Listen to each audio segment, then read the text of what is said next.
Aqui para dar início à defesa pública, falar de conclusão do curso, que leva o nome A Vida Segundo o Espírito, uma proposta antropológica segundo Lima Vaz. O autor, o acadêmico Lucas José,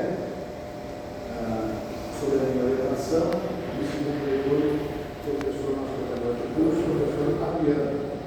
Então, conforme o nosso regulamento, você dispõe um certo tempo para expor seu trabalho. Em seguida, nós vamos dar a palavra ao professor segundo leitor, e depois, se o Espírito assim inspirar, as pessoas se manifestam. A palavra de Vossa Excelência. Eu gostaria de começar louvando a Deus por este momento, por ter enviado até aqui. Nada mais justo também começar saudando a Virgem Maria. Ave Maria, cheia de graça, o Senhor é convosco. Bendita sois vós entre as mulheres, bendito é o fruto do vosso ventre, Jesus. Santa Maria, Mãe de Deus, rogai por nós, pecadores, agora e na hora de nossa morte. Amém. roga por nós, Santa Mãe de Deus, Para que sejamos dignos das promessas de Cristo. Em primeiro lugar, gostaria de cumprimentar a banca, avaliadora desta apresentação, a pessoa do orientador, Padre José Augusto, e do segundo leitor, Adriano Geraldo, coordenador deste curso. Aos demais presentes, meu carinho, atenção e boa tarde. Também cumprimento o Padre Vinícius, meu formador. A Vida Segundo o Espírito, uma proposta antropológica segundo Lima Vaz. Autor brasileiro, filósofo, padre jesuíta, é dono de um grande arcabouço teórico brasileiro, historiador, estudioso de Hegel, Platão, contribuiu muito para a nossa biblioteca filosófica. E é em sua obra célebre, Antropologia Filosófica, que se debruça o meu trabalho de conclusão de curso, especificamente no recorte categoria do Espírito. Para esta apresentação, sugeri esta metodologia: introdução, primeiro capítulo, segundo capítulo, terceiro capítulo, e por fim as referências desta apresentação. Essa citação é epígrafe do meu trabalho. Só o Espírito com efeito é presente em si mesmo, em virtude de sua reflexividade essencial. Por conseguinte, só a vida segundo o Espírito é para o homem vida de presença a si mesmo, de conhecimento de si, de autodeterminação, vida racional e livre. Em primeiro lugar, nós vemos que a filosofia de Lima Vaz, apresentada toda nesta citação que inicia o meu trabalho, ela se sustenta sobre um solo metafísico. E daí em diante, ele constrói a sua sistemática. Nessas três palavras, nós resumimos não somente a obra de Lima Vaz, mas a antropologia filosófica específica, como todo o seu modo de escrever, de pensar, seja na ética, seja em algum de seus artigos. Lima Vaz, ele sempre vai ter um viés metafísico, seja trabalhando a ética ou a antropologia. E como um primeiro passo do seu trabalho, ele rememora a história, o edifício filosófico que foi construído até o momento da sua pesquisa. E em seguida, ele propõe a sua sistemática. Nós lidamos na antropologia filosófica com uma questão: o que é o homem? É esta questão que abordou os grandes filósofos do passado e chega novamente até Lima Vaz, como também para outros filósofos como nós, Mafagapa.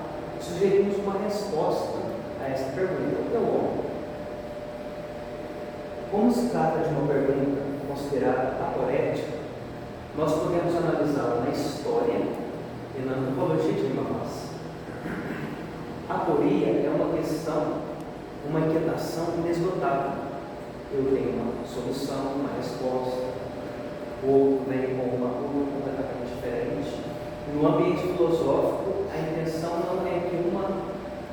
cancele a outra, mas que as duas somadas possam chegar a uma reflexão mais profunda. Por isso que Lima Vaz não nega a história, a teoria histórica, e proporciona ao tempo do seu presente uma possibilidade de resposta a essa pergunta classificada poética. De modo que quando ele chega no final da sua antropologia, eu no final do meu trabalho, e outro antropólogo, outro filósofo trabalhando a mesma questão, a gente não finaliza, olha, então chegamos ao final deste desenvolvimento e damos a resposta a essa pergunta. O homem é isso? Não. O trabalho feito, ele apenas abre mais indagações para uma pergunta que sempre será inesgotável. Nesse sentido, obra, pensamento e o meu TCC propriamente dito, ele tem duas linhas, posso dizer, imaginárias, que guiam o projeto. O pensamento de Lima Vaz, o pensamento que está embutido na sua obra, Antropologia Filosófica, e o próprio TCC. Sampaio é um estudioso de Lima Vaz, e estuda a sua metodologia, e percebe no seu sistema duas dialéticas, a primeira platônica e a segunda hegeliana. A platônica faz referência ao movimento que Lima Vaz parte da sua análise do real até chegar ao ideal. Hegeliana, porque ele parte de uma tese, de uma pré-compreensão, até chegar a uma compreensão filosófica. Uma linha imaginária ontológica e outra metodológica. Platão e Hegel.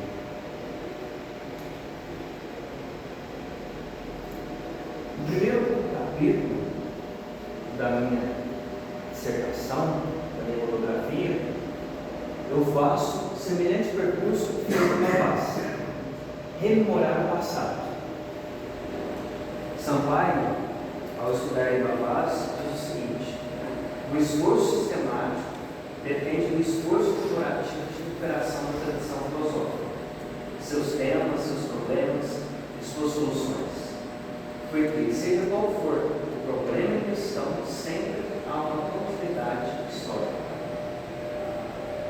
Então, como dito, Lima Vaz ele não nega a história para procurar a sua resposta à questão poética. Ele recupera a história e, como continuidade, coloca mais um tijolo ou mais um andar nesse edifício filosófico, de modo que os próximos filósofos possam dar continuidade à mesma tradição. O esforço de recuperar a história, de avaliar as concepções, o que Platão disse, o que Sócrates disse, naquele período, naquela época, depois a Idade Média, a influência da fé, da cristandade, na reflexão dos filósofos, como vimos a de Agostinho, com o trabalho de Gustavo, depois da modernidade, temos Descartes, em seguida Kant, depois vem chegando os filósofos contemporâneos, e uma nova abordagem vai sendo colocada.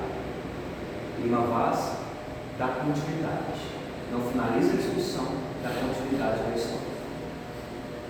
Primeiro capítulo do meu trabalho, que é o primeiro momento da obra de Lima Vaz, é a rememoração filosófica.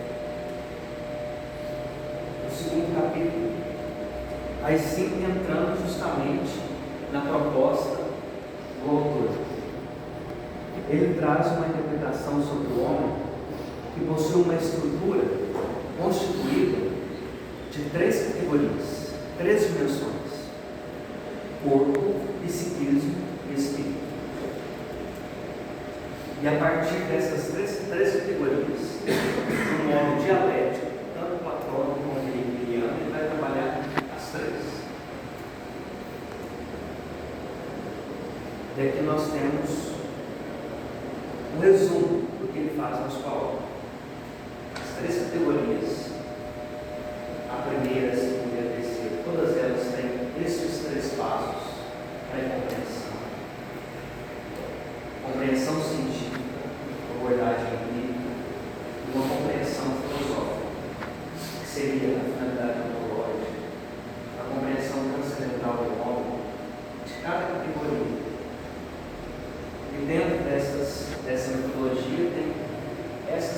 ideias que são seguidas: de limitação idética, de limitação tética, de princípio de localização. Ao final de cada reflexão, de cada categoria, primeiro começando no corpo, Ivavaz levanta a pré-reflexão: o que é o corpo? O corpo é matéria, o corpo é objeto das ciências empíricas. Depois, a partir de uma reflexão mais profunda, científica, o corpo é uma estrutura fisiológica que respeita tais leis, a física, a biologia, e depois uma compreensão filosófica.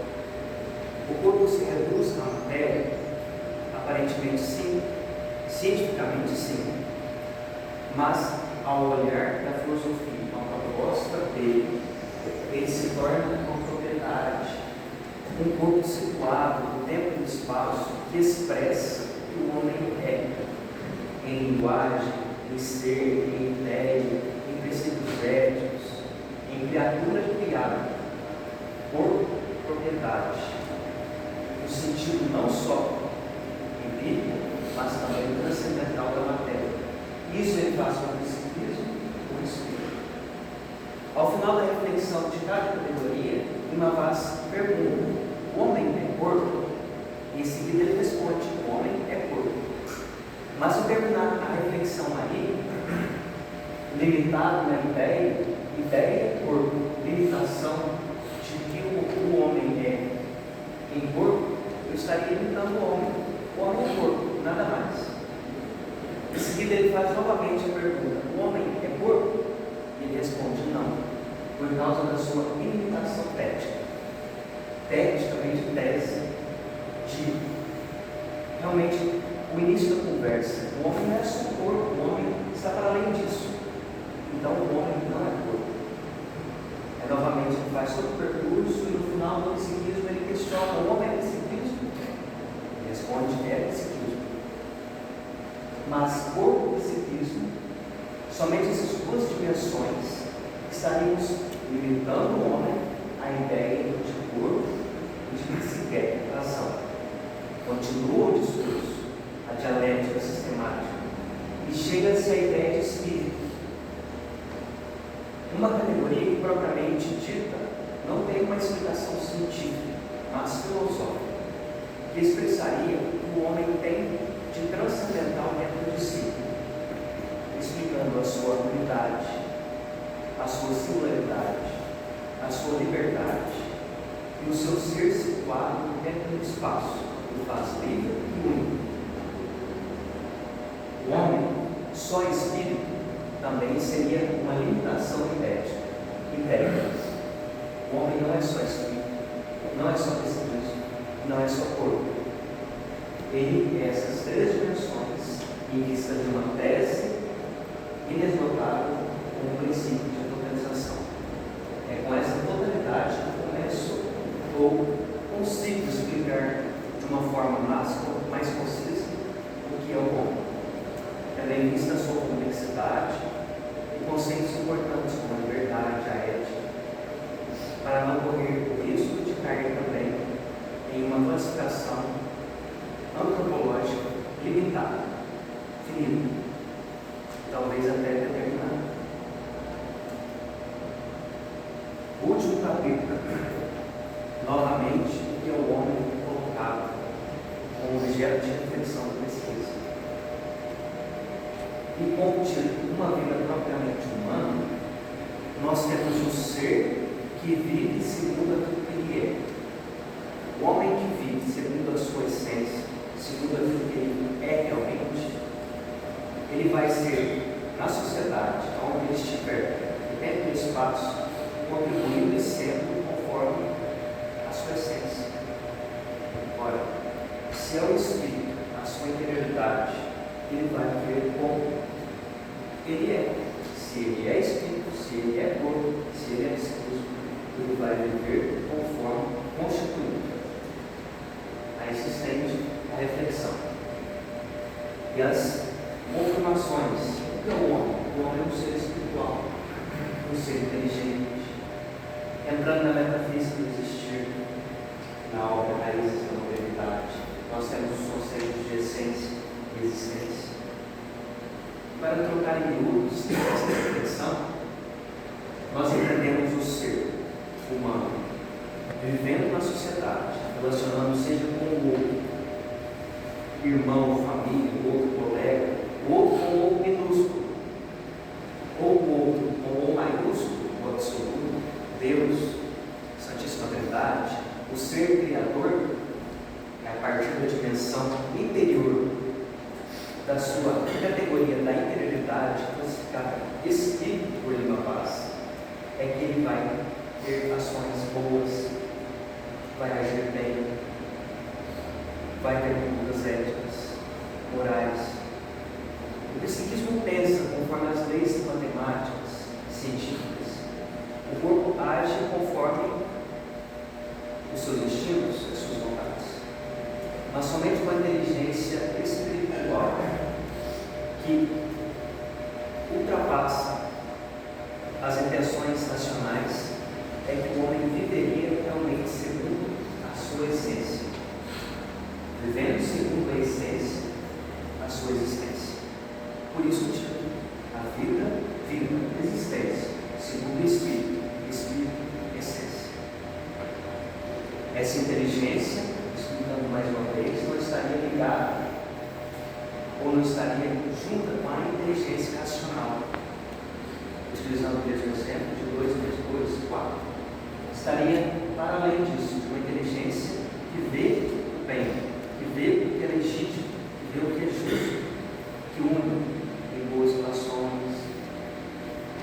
Uma linguagem aparente quase que cristã, tendo em vista o nosso ambiente, tendo em vista o autor Paulo, mas ele está para além do que é cristianismo também.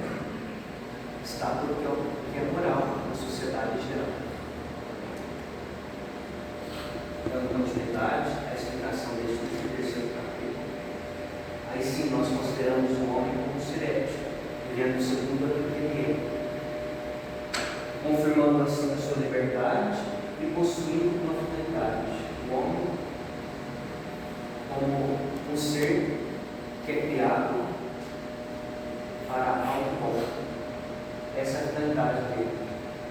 E tendo em vista o itinerário que ele faz na sociedade, seja onde ele estiver situado. E alimentado por uma fé ou por uma mística, ele também faz um caminho ou um itinerário, palavra utilizada por Lima Paz, de transcendência. Eu tenho um movimento de interioridade, igual Agostinho, de fogo, simplesmente até chegar no espírito, o âmbito mais profundo do seu ser, um impulso, um manda para o outro. Por isso, na continuidade da sua reflexão, vamos ver as categorias de relação que impulsam o homem a se relacionar com o outro próximo e também o transforma como um ser itinerante até o absoluto, até o seu Criador, até aquele que o ser conhece como o seu Pai, fundante, o seu Pai. Nessa citação, tirada do livro Ética e Direito de Lima Paz, eu acredito que resumo o que foi dito até aqui. O que há de mais simples do que o gesto de um braço que se ergue, mas que enorme complexidade anatômica, fisiológica, neurológica, psíquica, mental está nele ligado, dando à simplicidade do gesto uma extraordinária densidade ontológica. No âmbito do espírito, essa centração do complexo do simples opera-se de maneira muito mais profunda, de sorte que a simplicidade existencial de um ato, como o agir ético, contém, na verdade, toda a riqueza inteligível que procuramos investigar e que é integralmente assumida na simplicidade de uma ação moral. Quando uma pessoa vive segundo aquilo que realmente ela é, não segundo propriamente dito ao seu corpo ou segundo a sua razão, mas segundo totalmente aquilo que ela é, corpo, razão e espírito, ela consegue transcender a si e através de um gesto simples ela consegue enxergar aquilo que transcende, por exemplo, um ato de bondade classificado de densa ontologia, onde ela enxerga ali uma forma, na simplicidade de erguer uma pessoa que está caída, por exemplo. Essas são as referências utilizadas nesta apresentação. E assim consiste a vida segundo o Espírito. Tirei uma base. Obrigado pela atenção.